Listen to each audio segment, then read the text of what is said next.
I got laid off. I built the core infrastructure of the company's flagship project from scratch. Just when I thought I'd finally made it, they cut me loose. And Wayne, our CEO, kicked me while I was down. In front of the whole company, he said I was dead weight. What he didn't know was that I'm the only one who can fix the bug buried deep in the core code.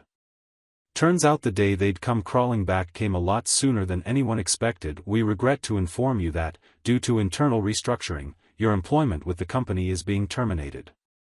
Your access badge has been deactivated.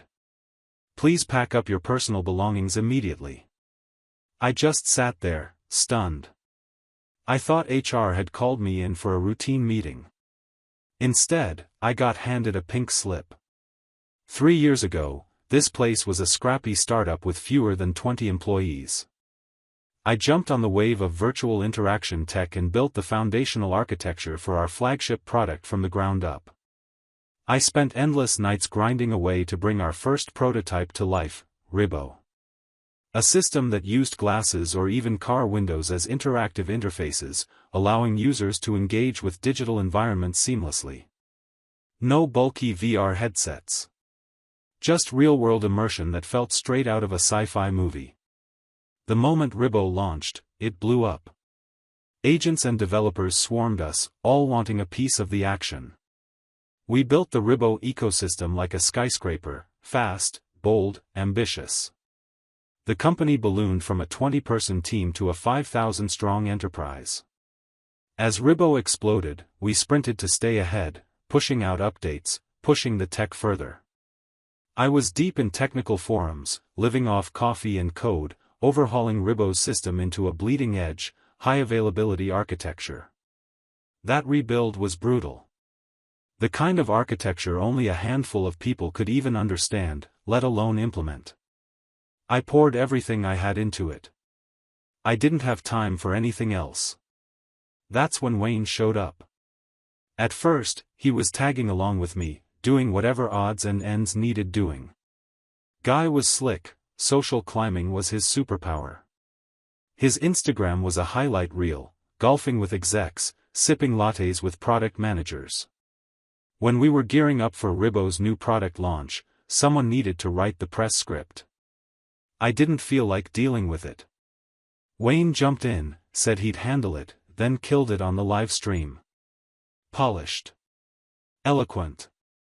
Always ready to perform. I stayed focused on the tech, and from that point on, Wayne took over all the public-facing stuff. Which honestly, suited me fine. I just wanted Ribbo to be great. Then he started introducing himself as Ribbo's chief engineer. Eventually, everyone just went with it. He rode his connections all the way to the top, until one day, he was the CEO. Meanwhile, I finished the full Ribbo upgrade. For the first time in years, things actually felt manageable. People used to ask me, "So, how's Wayne's technical game?"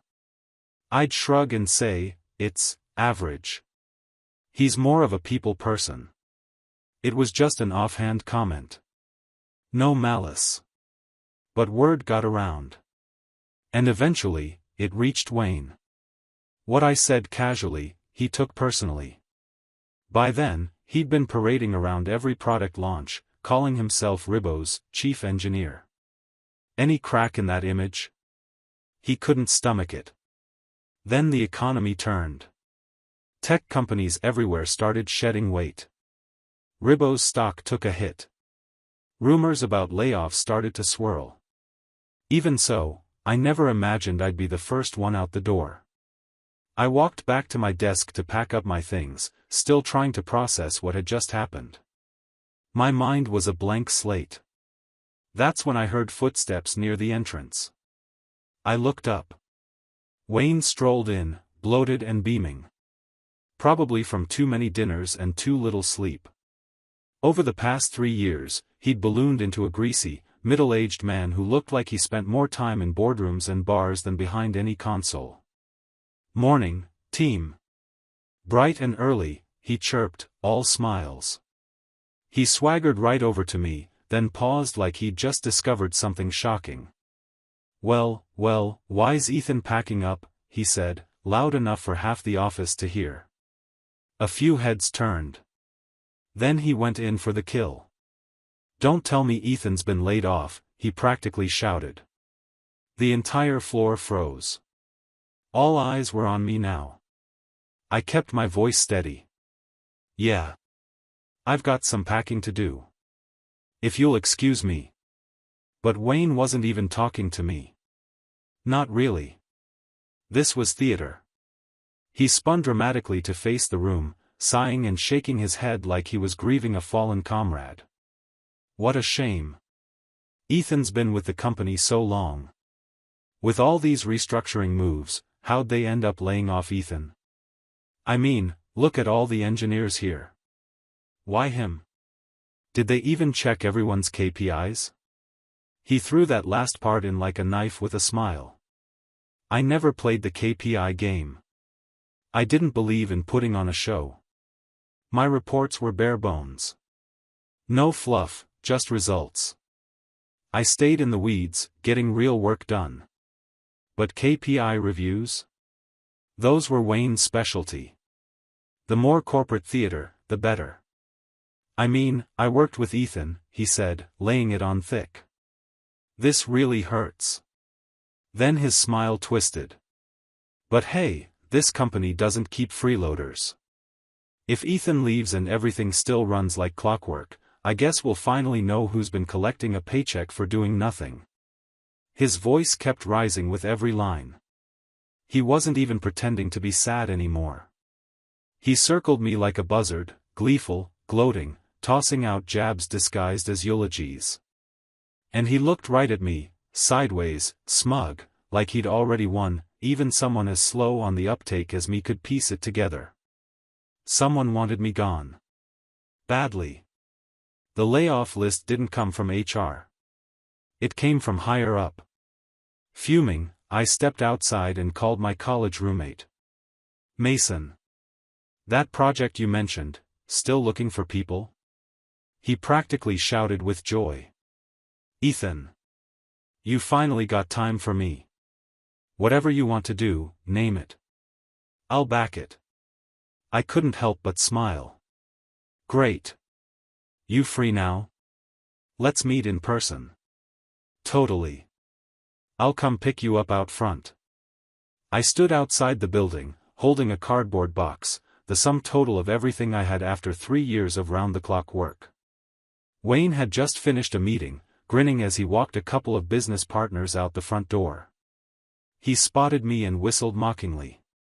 "Useless at work, but boy, you sure know how to pack fast." I wasn't a Ribbo employee anymore. And he wasn't my boss. Not that Wayne had gotten the memo. "Mr. White, Mr. Martin, this is Ethan. One of our project engineers," Wayne said, putting on his best PR face.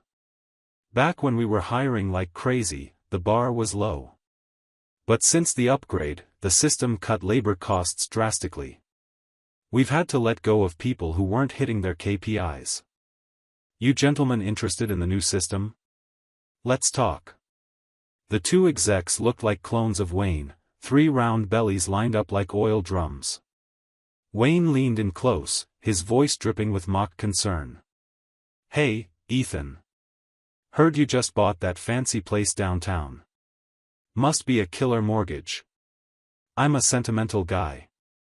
Tell you what, why don't you carry their bags, drop and give us 500 push-ups, right here.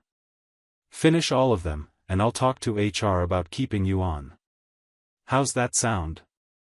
I stepped forward and gave his bloated gut a couple of loud pats. "Looks like you're the one who needs the push-ups." The two execs burst out laughing. Wayne's face flushed red. He opened his mouth to snap back, but right then, a Rolls-Royce tore around the corner and slid to a stop right in front of us. The hood ornament popped up, a golden spirit of ecstasy. The driver's side door opened. And there he was. Dressed head to toe in a crisp white suit, sunglasses pushed up on his head. Mason. 3 years hadn't changed him. If anything, the bastard looked even more handsome. He leaned out and called with a grin, "Ethan. Hop in." I climbed into the back seat, cardboard box and all. Mason had clearly seen the whole exchange. He didn't miss a beat. "To all the hard-working execs," he said in a syrupy tone, "hope you have a productive afternoon. Us underperformers? We're off the clock." With that, he shut the door. The rolls peeled off, smooth as silk, leaving Wayne and his two barrel buddies in a cloud of exhaust. Mason was my college roommate, a second-gen rich kid with a killer instinct. After graduation, he inherited the family business and dove headfirst into the investment game. Call it luck, call it talent, either way, the guy couldn't miss. Every bet he placed hit big. He didn't just preserve the family fortune, he multiplied it, several times over. Starting a couple years ago, he wouldn't stop pitching me on the idea of launching our own company together. But back then, I was deep in the trenches, rebuilding Ribbo. I shot him down every time. Now, sitting in the plush leather seat of his Rolls-Royce, watching Rainbow Tower shrink in the rearview mirror, all I felt was a quiet, sinking regret. Mason glanced at me through the mirror. One look at the cardboard box in my lap and the expression on my face, and he knew. "Has your company completely lost its mind?" "They fired their chief engineer," he said. We locked eyes in the mirror. "How'd you even know I was the chief engineer?" The Ribbo project was highly classified. I'd never spoken a word about my role outside the company. Everything the public knew came from Wayne's polished press conferences. Mason just grinned. "You seriously don't remember that college competition we did? You came up with the idea, installing virtual interaction software on car windows so drivers wouldn't have to glance away at a separate GPS. You wrote the first prototype. We won gold. Back then, there wasn't any hardware advanced enough to make it real. So the concept just sat there." He wasn't wrong. I'd buried that memory so deep, it felt like it belonged to another life. Mason's voice rose, full of nostalgia. "Man, I thought you were some kind of tech god." I remember thinking, "Yep, this guy's my golden ticket. I'm never letting go of this leg." I managed a half smile. Virtual interaction had always been my dream.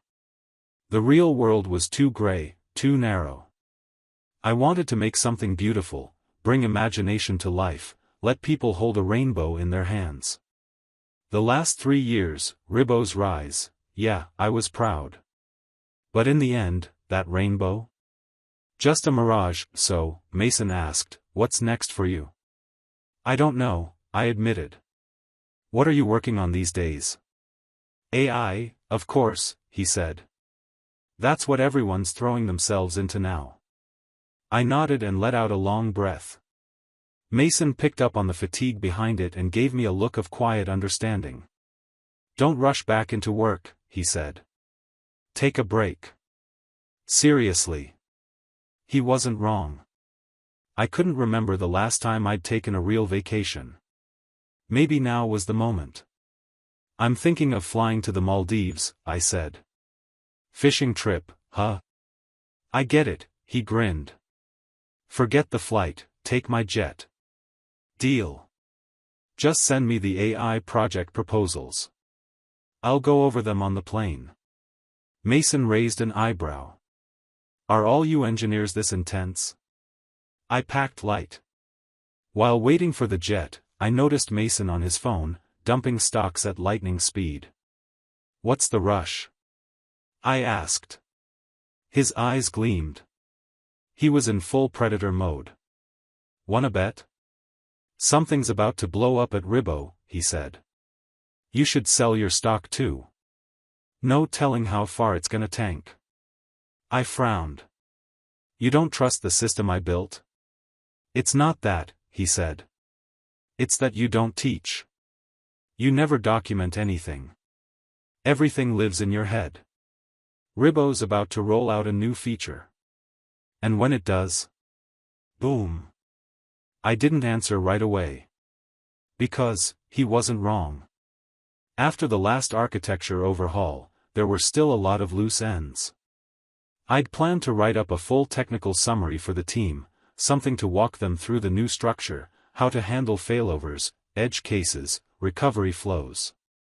But I'd only finished half of it. Wayne only saw the reduced maintenance cost. But that was under normal conditions. Once something broke, it wasn't a question of if, it was a question of who could fix it. And that person was me. I'd always known a crash was coming. I just didn't expect it to come so fast, or hit so hard. That night, I checked into a luxury resort in the Maldives. Mason wasn't messing around, he'd handled everything, jet, transfers, even the suite. The place faced the sea, with floor-to-ceiling windows on 3 sides. I unpacked slowly, laid out my clothes, arranged my toiletries. It felt foreign. Like I was borrowing someone else's life. Just as I finished, my phone buzzed.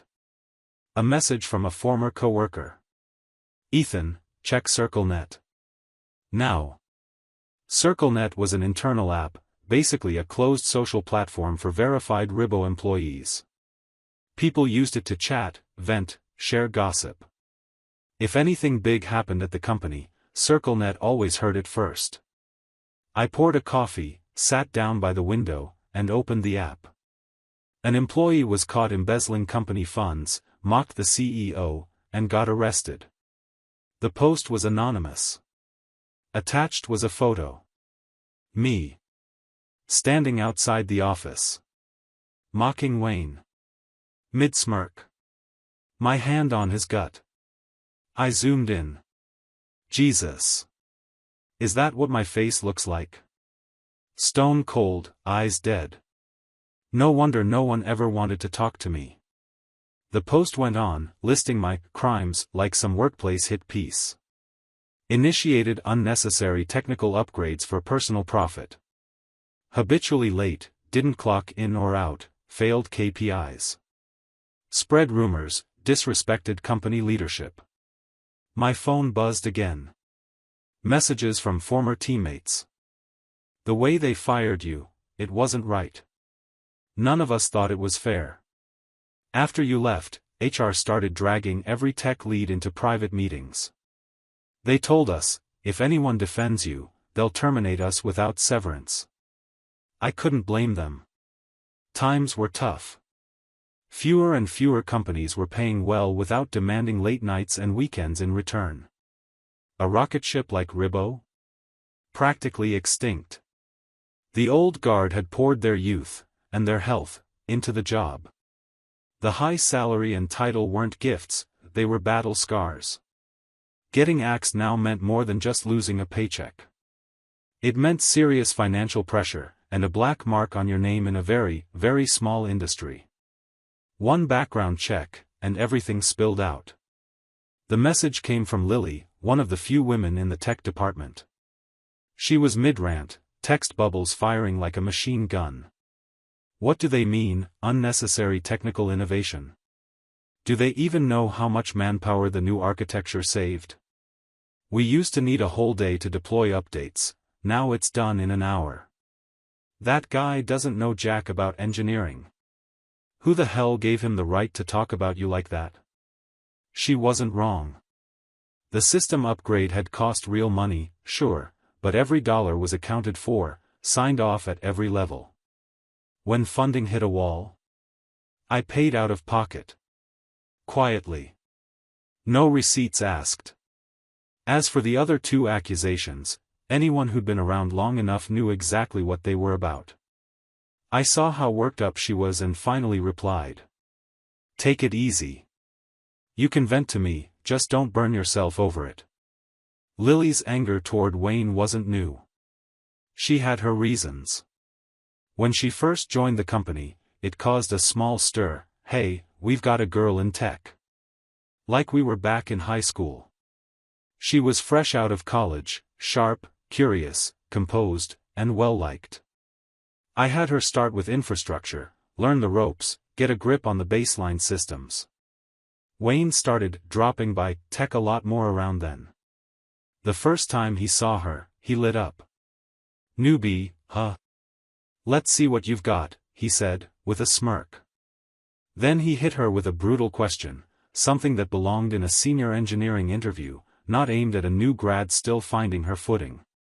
She tried to answer, haltingly, but before she could even finish, Wayne cut her off with a loud, dismissive laugh. If you don't know, just say you don't know. Don't pretend to understand. You girls, tech doesn't come naturally, does it? Next time, ask around before answering. Lily froze.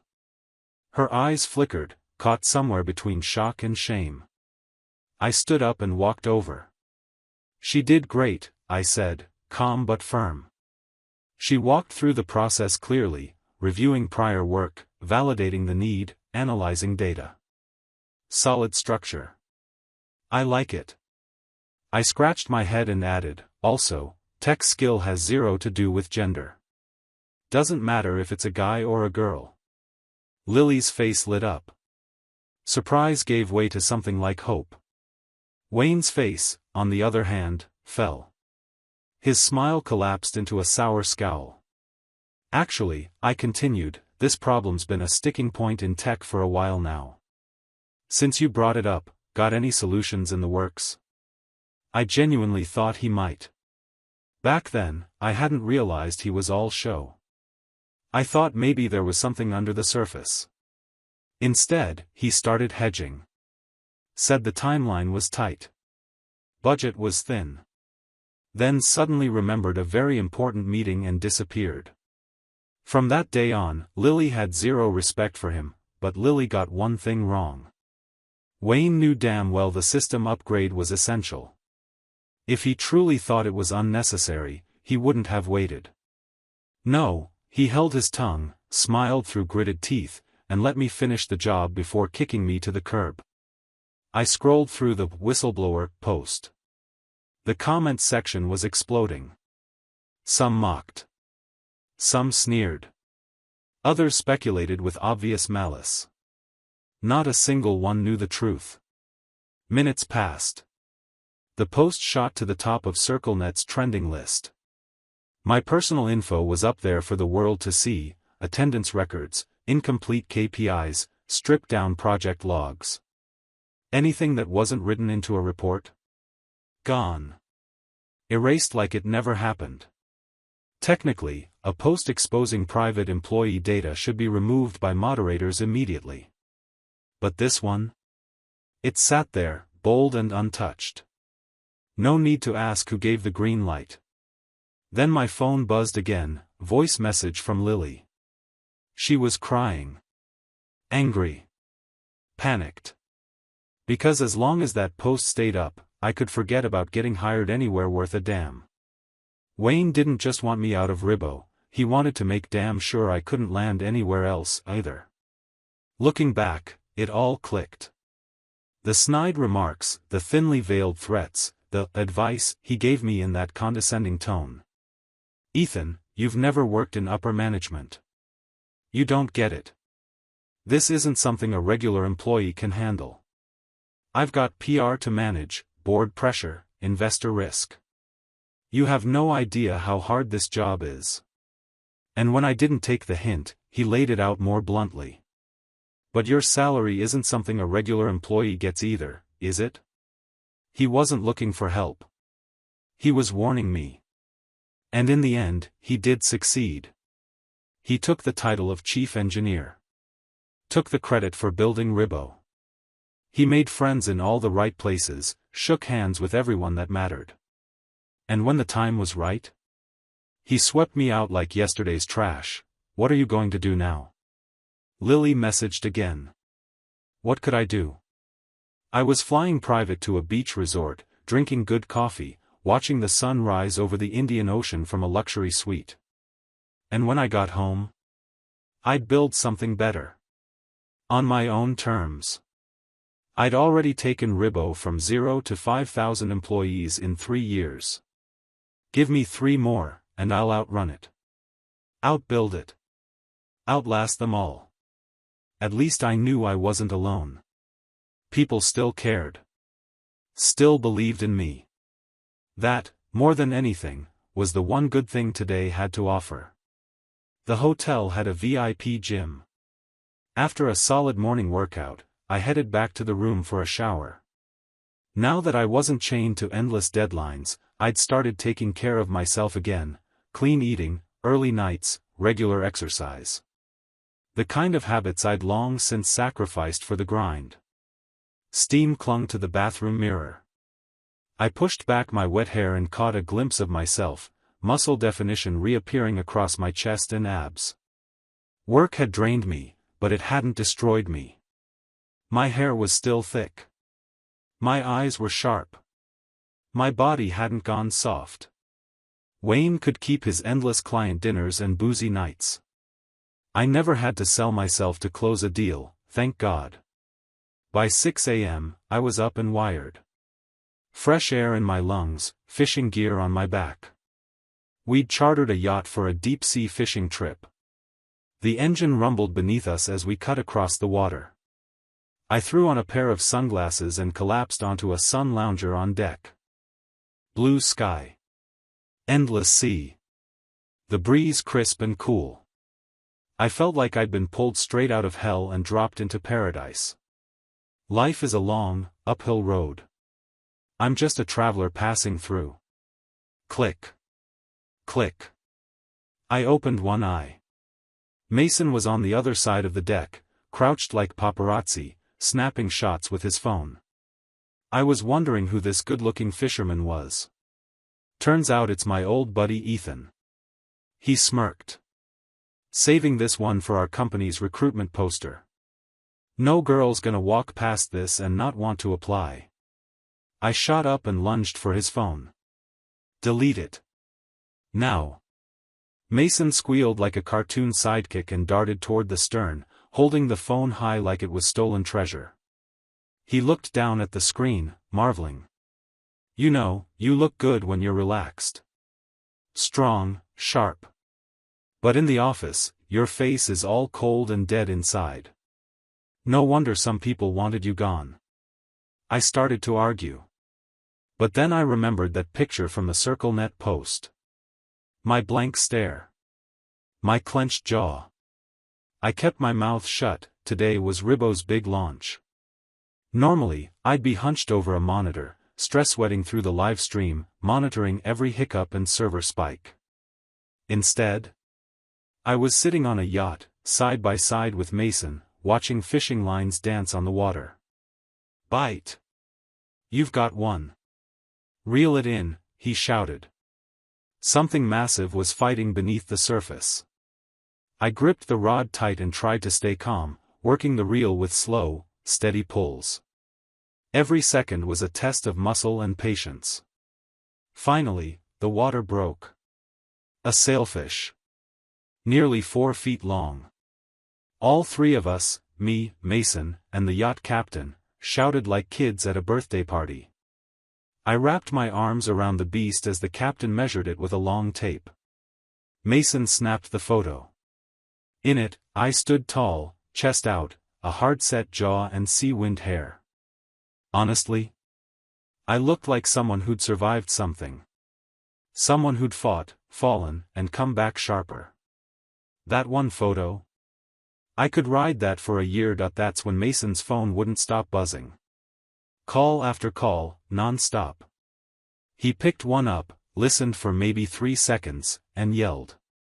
Oh, sh*T. He sprinted over to me, panic wide on his face. Pull up the news. Right now. I leaned over to look at his screen. The headlines were everywhere. Plastered across every tech site, financial news outlet, and social feed. Ribbo's systems crashed completely, user data missing.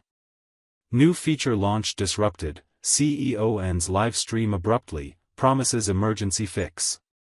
Users logging in to find accounts wiped clean, Ribbo silent on recovery timeline. Ribbo products integrated across everyday life, with high subscription fees and paid plugins, a data loss could devastate the company's reputation and bottom line. I dried my hands and sat down. This wasn't just a hiccup. This was catastrophic. I pulled up the live stream recording, scrolled through user forums, reviewed community bug reports. Line by line, I reverse engineered the code in my head, tracing everything back to the architecture we built. And the gaps we didn't close. Yeah. I saw it now. I knew exactly what broke. Mason nudged me. Your phone. I'd forgotten it had died hours ago. I plugged it in, waited for the screen to come back, and then it exploded. Missed calls. Messages. Dozens, hundreds, flooding in all at once. I could picture it, Ribbo's office in chaos. Engineers yelling. Product managers pacing. Directors making promises they couldn't keep. My phone rang again. And again. And again. I let it. Just, let it ring. Eventually, things slowed down. One call stayed on the screen. Product team. I picked up. Didn't bother with small talk. I'll only talk to one person, I said. Wayne. I ignored a few more calls. Then Wayne's name popped up. I answered. His voice was a mile a minute, frantic, high-pitched, like someone trying to stomp out a forest fire barefoot. Ethan, you heard, right? I kept my tone flat. You also heard, huh? What do you mean also? I've been hearing about it all day. I raised an eyebrow. Oh. So you already knew I caught a sailfish? And then I sent him the high-res photo, me, sunburned and smug, holding the fish with both arms, practically glowing. Silence. Wait, what? Wayne said. Who said anything about a sailfish? Well, I said, now you do know I caught a sailfish. On the other end of the line, Wayne was practically foaming. Ethan, this isn't a joke. You've seen the news. This is the worst failure we've had in 3 years. This is your system, it's a mess. The availability's crap. His voice was so loud it echoed off the yacht's deck. That tone, blame, panic, entitlement, rattled me more than the news itself. We were in full-blown crisis, and his first instinct was to find someone to throw under the bus. Any urge I had to help? Gone. In its place, only one thing remained. Respect. And best wishes. I said, not my problem. I'm just some freeloading slacker, remember? You kept all those other engineers and cut me. Then I hung up. Smirked. Cast my line back into the water. The phone rang again. I held it away from my ear, tapped speaker. Wayne's voice was frantic. Are you near a laptop? We need to set up a remote meeting. Now. I looked at Mason and grinned. Pass me some more bait.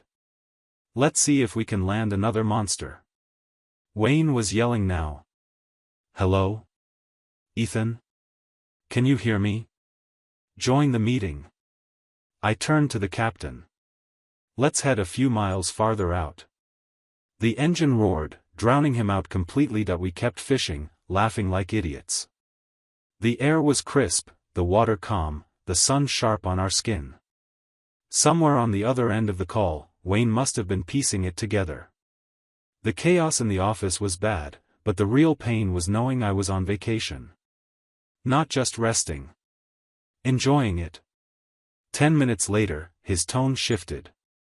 Ethan, he said, a little too nicely, you don't want to see Ribbo collapse, do you? Just, lend us a hand here. I raised an eyebrow.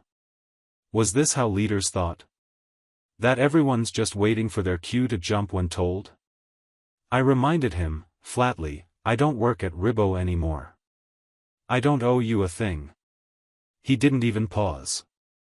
I'll reinstate your position, right now. Full title, full pay. And I'll take down the post. I gave a small laugh. So it was you who posted it. Silence. I pictured him sweating through his shirt. But credit where it's due, Wayne knew how to pivot when the game changed. "Ethan," he said, voice low, "if you've got a problem with me, fine. Take it out on me after we fix this. But think about the rest of the tech team. They're drowning right now. They've been working non-stop trying to contain the damage. No one slept. No one's eating. As long as this system's down, they're stuck." I didn't answer. Because, he was right. If Ribbo collapsed, it wouldn't just be Wayne who paid for it. It'd take 100 good people down with it. I let out a long breath. "Look," I said. "The issue, I can fix it." Wayne made a noise, relief, maybe. But I didn't let him get too comfortable. "But I'm in the middle of the ocean. My signal sucks. And I don't have access credentials anymore." Wayne didn't miss a beat. "Tell me who you need. Tell me what you need. I'll make it happen." Wayne moved fast. While he scrambled to open up permissions for me, our yacht headed back to shore. We docked and found a cafe with strong Wi-Fi near the marina. Since I'd been purged from the system, my account had been completely deleted, clean slate, no access, no credentials. I needed a whole stack of permissions, and the ops team could only unlock so much at once. So I pulled a few senior tech leads into a quick video call and started coordinating the repair effort. Assigning tasks, checking logs, running triage. Wayne sat in on the meeting, mostly silent except when his other phone buzzed, constantly. He kept bouncing between calls, giving frantic updates to whoever was higher on the food chain. By now, it was 11 p.m. in Los Angeles. The outage had passed the 5-hour mark. "Still broken. HSSSSSS." Mason nudged me and pointed to his phone. "The stock market." Ribbo's stock was nosediving, straight off a cliff, no signs of recovery. "Dodged a bullet," Mason whispered, smug. "Selling early probably saved me enough for a new car." The pressure was now squarely on Wayne's back. He kept groaning, wiping his forehead with a napkin, muttering to himself. "Can we move faster, please? Do we have an estimated fix time?" I didn't even look up. "If you're so capable, why don't you do it?" Wayne shut up. Dead silent. Like someone had pulled the plug. An hour passed. Finally, progress. We were close. Not there yet, but close. But Wayne was fidgeting again. This time more frantic. "I've got a board meeting starting now. Can we get this fully resolved within the next hour? I need something to tell them." The team had been working overtime for hours. Everyone was drained. No one answered him. So I did. "No. We'll fix it in front of the board, live. Save you the trouble of lying to them." Wayne had no comeback. He slinked off to join the board meeting, still wearing his headset for the remote session. The board came in swinging. First question, when will operations be fully restored? And just like that, Wayne transformed. Gone was the sweaty, nervous wreck. Now he was smooth, confident, CEO mask fully on. He launched into a calm, articulate breakdown of the situation. Blamed delays on the monitoring team. Then on operations. Said there'd been data inconsistencies that took time to track. Never once mentioned my name. Then, with his signature flourish, he promised full recovery within 20 minutes. The board visibly relaxed. They started brainstorming PR strategy, tone of voice, compensation packages. The current plan? Release a public statement blaming it all on manual misconfiguration. Sacrifice a couple scapegoats. Frame it as an isolated human error, handled quickly and professionally. Then offer users compensation credits to smooth it over. Best case scenario. From a corporate optics standpoint, anyway, I didn't expect this. All of us, grinding at the bottom day and night, just to keep a bunch of political clowns fed. They couldn't even handle honesty. Good thing I got out when I did. Finally, after hours of non-stop coordination, we got the system back online. Testing could begin. Wayne leapt to his feet like he'd just cured cancer. It's fixed. The board lit up with praise. Amazing work, Wayne. Efficient leadership. Wayne deflected with a wide grin. All thanks to the board's guidance. Collective wisdom in action. Just living the company's core values.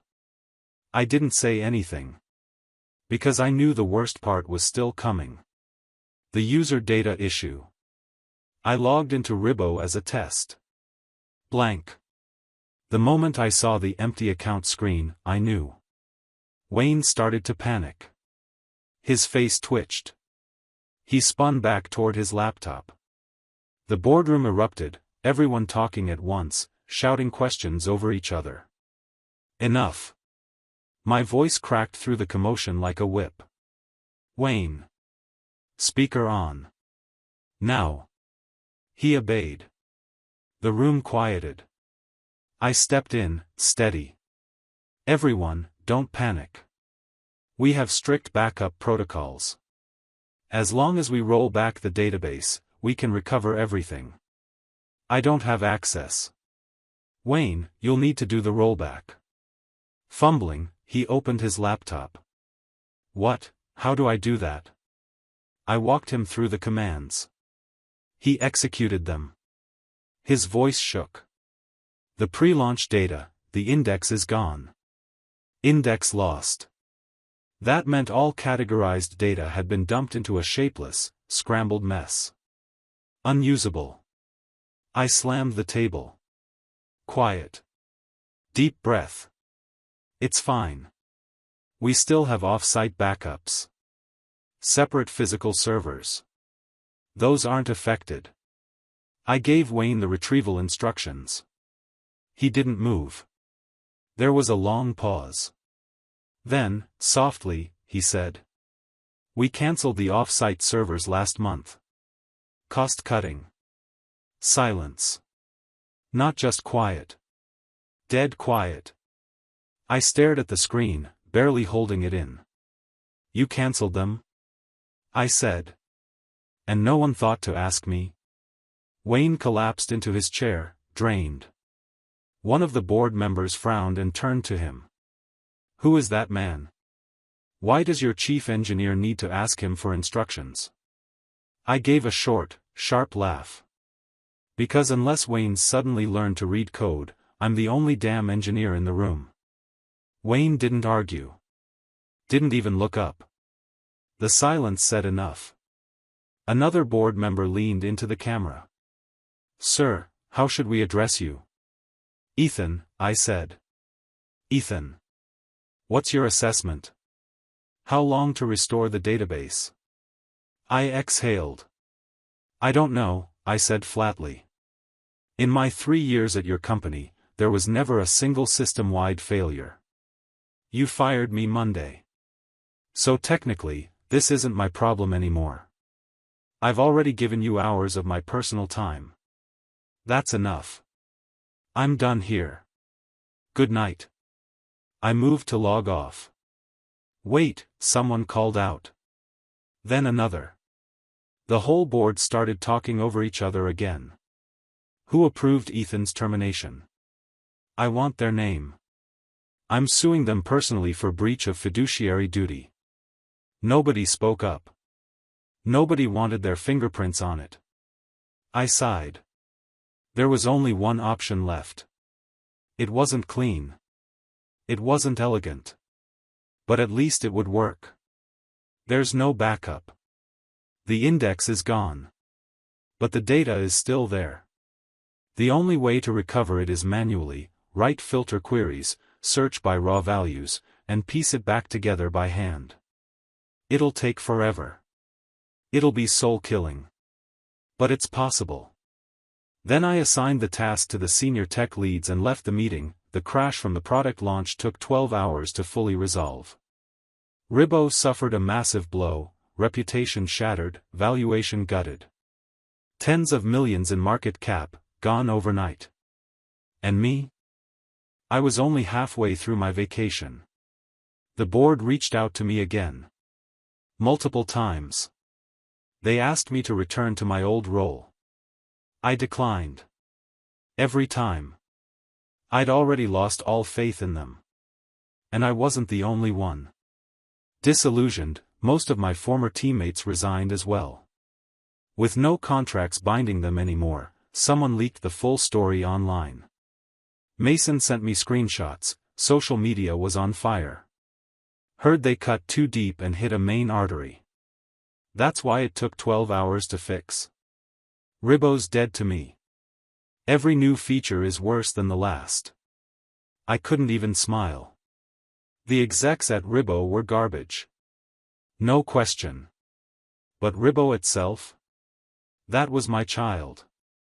I built it from nothing. I raised it. And no matter how badly the parents mess up, it still hurts to hear people tearing your kid apart. So I tuned it out. And threw myself into the AI project with Mason. Mason's instincts were deadly sharp. In just 1 year, we trained a new kind of AI, designed for gaming live streams. It was fast-talking, funny, and scarily good at playing games. It blew up with Gen Z. Massive fan base. Meme-worthy moments. Organic hype. By the end of the year, our AI was invited to join a team at one of the world's biggest esports tournaments, and won the championship. That win brought in a wave of investor interest. I didn't waste it. We rapidly trained more AI streamers, each with their own personality, genre, and fan base. The model worked. They didn't get tired. They didn't throw tantrums. They didn't have PR scandals. And they made us rich. When the year-end financials came in, Mason burst into my office with his phone. "Ethan. We did it. Our company's net profit multiplied 30-fold. We were named Startup of the Year.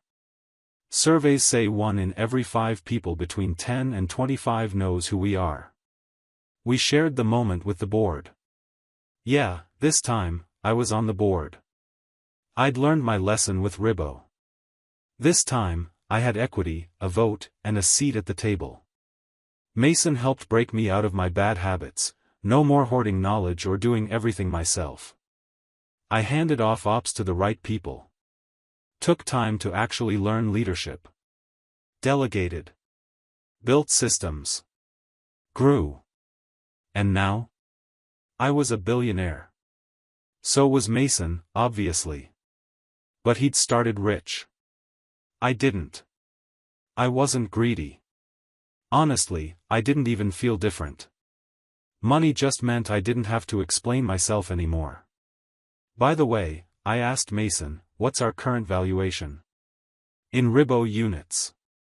Mason chuckled. "At least 20 Ribbos." Then his face shifted, like something clicked. "Oh, that reminds me, Ribbo's been flatlined for a year now. They're desperate to form partnerships. I've got a meeting with their team tomorrow afternoon. You wanna come?" On the day of the meeting, we arrived early at a 5-star hotel. I didn't like the airless VIP suite upstairs, so I brought my laptop down to the lobby. It was quiet, comfortable, and smelled faintly of citrus and polished marble. Bored of waiting, I opened my laptop and started writing scripts for a new feature. Clean code. Focused mind. That's when I noticed a group entering through the front doors. One man in the middle looked vaguely familiar. I didn't think much of it, until he recognized me. Well, if it isn't Ethan. Long time no see. I looked up. Wayne. Still clinging to his permanent smile, though the shine was gone. I smiled back. "Hey there." We hadn't spoken since the meltdown. After the last incident, I blocked every number and account he had. He looked worse for wear, thinning hairline, greasier skin, a nervous energy where there used to be smugness. And judging by how he wasn't leading the pack anymore, he'd probably been demoted. He glanced at my laptop and frowned, trying to fake concern. Already coding, even after changing jobs? You really don't stop. With your skills, Ethan, you should be running a company by now, easy. He handed me a business card. Really, if you ever get tired, the door's always open at Ribbo. Just say my name. I took the card, suppressing a laugh. They went upstairs. I finished my code. From where I sat, I could see directly into the glass-walled VIP suite above, which faced the grand staircase. Through the glass, I watched Ribbo's execs gesturing wildly, pitching something with visible urgency to Mason. Our latest product has record-breaking pre-order numbers. If your company licenses us the AI live stream rights, this will be a win-win partnership. I pushed open the door and walked in, calmly taking the empty seat to Mason's right. The room fell silent. Mason's eyes lit up. Mr. Collins, Mr. Smith, this is our company's executive CEO, Reed. Smith stood immediately and extended a hand. Across the table, Wayne fumbled his phone. It slipped and clattered loudly onto the floor. Still don't love social settings, but I knew how to play the game. Pleasure, I said. Actually, I used to work at Ribbo. So I'm quite familiar with your company. Collins chuckled politely. Small world. What department were you in, if I may ask? I smiled. Entry level. Wayne cleared his throat, clearly desperate to change the subject. But Mason wasn't about to let that happen. Well, hey, just goes to show how full of talent your company is. I poached one of your entry-level guys, and look at him now, running $1 billion empire. Collins froze, caught mid-smile. If he acknowledged it, he'd be admitting they failed to recognize internal talent. If he denied it, he'd be insulting me and risking the deal. Mason just sipped his coffee, looking perfectly innocent. That's the thing about rich kids who never had to beg for anything. When they go for the throat, they do it with a smile. I waved it off. So, what were we discussing?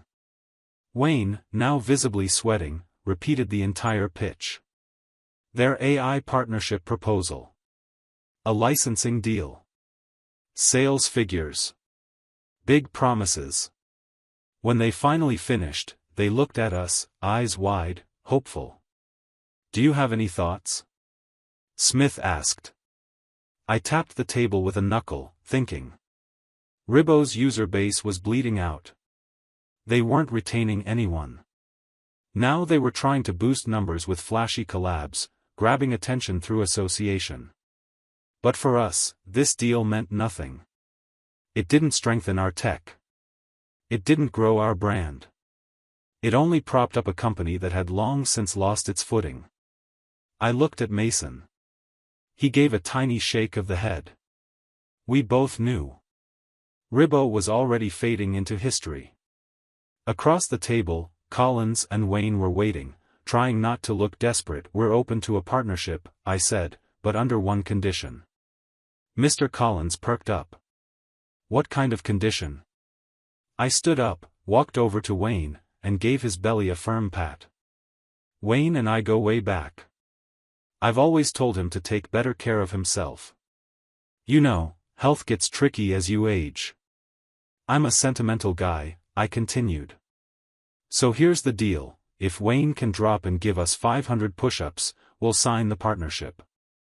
Then I crouched down right in front of the dining table, cleared a space, and got ready to count. Anyone with real leverage would have stormed out. But Ribbo? Ribbo couldn't afford to walk. Wayne, ever the survivor, knew it too. He forced a big grin and stood up. Absolutely. Reed's always been on my case about hitting the gym. He left, but I've been keeping up. Time to show everyone. He rolled up his sleeves, got down carefully, making sure not to wrinkle his expensive slacks, and lowered himself into position. You ready, Wayne? Go. 1, 2, 3, 4. I counted loudly as Wayne grunted through each rep, his belly slapping the floor first every time. To his credit, he tried. His arms shook. His face turned beet red. Sweat poured through his white dress shirt. 20. Almost there. By 30, he collapsed face first into the carpet. Couldn't lift himself up again. He lay there gasping, shirt soaked and clinging to his chest. Even he didn't try to save face anymore. Mason and Collins rose from their chairs, laughing to keep things light. Guess it's time to rejoin the gym, huh, Wayne? No one brought up the partnership again. What do you think of the Ribot offer? I asked Mason on the drive back. He kept his eyes on the road. Waste of time. We're passing, right? I didn't answer. Outside the window, neon signs flickered by. Skyscrapers blurred past. Back when Ribot started, we only had one tiny office. Couldn't even afford late nights in the building, we brought work home. And now? Now Ribot was just another flickering light in a city full of them. A company that rose too fast, burned too bright, and left nothing lasting. In a world that moves this fast, who's going to remember a name like Ribot? You're still not over it, Mason said, glancing at me in the rearview mirror. I met his eyes. Over what? He laughed. You said it yourself, you get sentimental. I sat quiet for a moment. Then I said, I want to acquire Ribot. Mason raised his eyebrows. Ribot's bloated. They're tacking on features just to survive. But with the right funding, I can cut the fat. Bring it back. Mason didn't hesitate. Okay. I looked at him. You're not worried about the cost? He shrugged. Every major company has a few money pits. Besides, when the founder says he can revive it, I'm all in. The next morning, we showed up at Ribot headquarters, my new executive team behind me, to begin formal talks for acquisition. We finalized the acquisition of Ribot at a price 30% above its market valuation. The board at my company wasn't thrilled. To them, this move looked like pure emotion, not strategy. But for Ribot's employees, it was a miracle. Nobody lost their job. Everyone kept their titles. Salaries were raised across the board. I was fired up. I dug into user feedback. Redesigned Ribot from scratch. The handover shook the market. Analysts dissected every angle. Paired with the infamous launch failure and the leaked backstory, some speculated it was an emotional rescue, a love letter from the ex-chief engineer to his broken creation. I ignored the noise. Kept my head down. Before long, we finalized the first new feature under our leadership. The post-acquisition launch live stream was scheduled for next month. The board voted unanimously. I had to be the face of it. You'll be fine, Mason said. We'll have the speech written. You just read it. I wasn't so sure. I had the charisma of drywall. Live streams were Wayne's thing, not mine. Let someone more animated do it, I argued. Mason gave me a look. No one's more qualified than you. Besides, you don't want to make Wayne's mistake, do you? That shut me up. And so, in the final days leading up to launch, I rehearsed. Every night. Until the words came out without thinking. Launch day. I put on my tailored suit. Fixed my hair. Mason saw me backstage and let out a low whistle. Well damn. You usually look like you rolled out of a server room. But dressed up? You clean up real nice. Rude. But I'd be lying if I said it didn't give me a boost. I stepped out with steady feet, feeling the confidence click into place. Hey, watch out. Splash. Scalding heat. I jumped back instinctively. Wayne stood in front of me, holding an empty coffee cup with both hands, looking like a kid caught stealing. I I just wanted to bring you some coffee to help you stay sharp. I'm so sorry. The cup had spilled. Neither of us got wet. But the paper in my hand? My speech. Completely soaked. The ink ran like watercolor. Unreadable. My eyes burned into him. A second longer and I would have snapped. A perfectly clean spill. No stains on his suit. No mess. Just the speech, ruined. So stupid it was almost smart. And with 10 minutes left before the broadcast, very effective. I texted Mason. Need the digital copy, now. Delivered. Not read. I called. Straight to voicemail. Figures. I'd rehearsed this thing until the paper was creased beyond recognition, but I'd never asked for a backup file. Now I was going on live in 5. My assistant called out from behind the curtain. Reed, you're up. I took a breath. No script. No time. No excuses. But I'd drilled this speech so many times, it was already in my bones. The moment I stepped on stage, the lights hit me square in the face. The crowd was a sea of silhouettes, just a solid, black mass. Spotlights blazed down. I felt dizzy. My eyes watered from the glare. I looked up, toward the second-floor VIP lounge. Mason was there, raising a glass of champagne and waving at me like it was a damn wedding toast. Don't open the champagne yet, you maniac. You think I'm ready? The script's gone. The live stream was dead silent. Thousands of viewers waiting for me to speak. What was the first line of the speech again? My mind blanked. Fully. I wanted to melt into the stage and drip off the edge, molecule by molecule. But it was too late to retreat now. I leaned toward the mic. Cough cough, hello? Testing? The audience didn't move. The silence deepened. I swallowed. There's been a rumor going around, that I was actually the chief engineer of Ribbo. I'd like to clear that up once and for all. It's true. The room exploded. Gasps, whispers, camera shutters. I didn't stop. Well, now that we all know who I am, let's skip the fluff and get to the good stuff. Here's the old version, total garbage. We trashed it. And here's the new version, absolutely amazing. Oh my God, imagine not loving this feature. I'm obsessed. And just as I hit peak enthusiasm, I tripped over my own foot and faceplanted on stage. The audience burst into laughter. I didn't care. I popped back up, dusted myself off, and kept going. Behind me, Mason dropped his champagne glass. It shattered. My assistant turned white.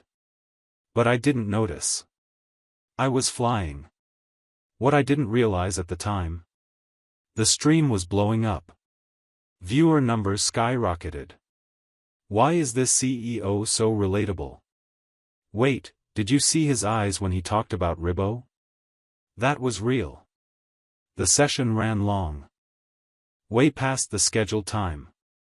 I ended up sitting on the stage stairs, telling front row guests how we built Ribbo from nothing. About the first lines of code, the overnight launches, the ramen-fueled breakthroughs. They had to call in 3 assistants to drag me off stage. I slept like a rock that night. Woke up the next day feeling half dead, half reborn. When I got to the office, I found Mason in the conference room, cackling at his laptop. I glanced at the screen. It was a replay of me falling on stage. My fury rose immediately. Who posted that? Was it Wayne? Mason caught my arm before I could storm off. Nope. Not him. He grinned. It was me. What? Sorry, I didn't ask. But it was too good to waste. He was still laughing, actual tears coming down now. Times have changed, my friend. People love this kind of thing now. I posted it last night, it's already trending. I glared at him like I wanted to burn holes in his soul. And then the comments started coming in. Someone posted a freeze frame of my fall. Then someone else captioned it. When life knocks you down but you still have updates to roll out. Mason wiped his eyes. Ethan, who knew you had comedy chops? You're totally wasted running a company. As for Wayne? He was gone. I terminated him officially after the acquisition. Then sued him for wrongful termination from the past. The court sided with me. He paid damages, then disappeared completely. Maybe now, he'd finally understand what it felt like to be just another employee, exhausted, underpaid, and invisible. Mason kept doing what Mason does, chasing new projects, talking to investors, always chasing the next thrill, not the money, the game. As for Ribbo? 2 years after we brought it back to life, it finally turned a profit. No longer the company's black hole. No longer a punchline. Just, solid. Surviving. And maybe that's enough.